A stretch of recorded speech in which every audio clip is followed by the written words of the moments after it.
എടുത്തിട്ട് നമുക്ക് എങ്ങനെ ഇതാക്കാൻ നോക്കാം. അപ്പൊ നമ്മളൊരു വണ്ടിന്റെ ചാവി കൊടുക്കുകയാണ്, എന്നിട്ട് ചിരിക്കുകയാണ്. ഓക്കെ, ഞാൻ ആദ്യം കാണിച്ചു തരും, പിന്നെ നമ്മൾ ഒരുമിച്ച് ചെയ്യും. ഓക്കെ,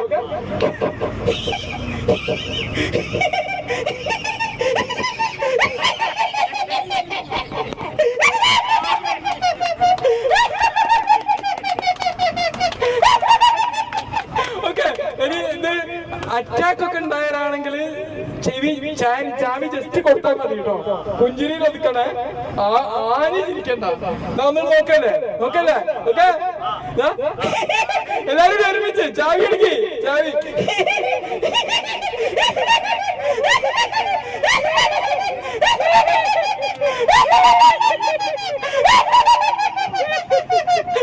അപ്പൊ ഇങ്ങനെയാണ് നമ്മൾ ചിരി പലപ്പോഴും അഭ്യസിക്കേണ്ടത്. ഇനിയിപ്പോ ചിരി തന്നെ ഒരു കാര്യം, അറ്റാക്കുള്ളവർക്ക് മാത്രം പറഞ്ഞാൽ പോരാ, വെപ്പ് പല്ല് വെച്ചവർക്ക് ചിരിയും കൂടി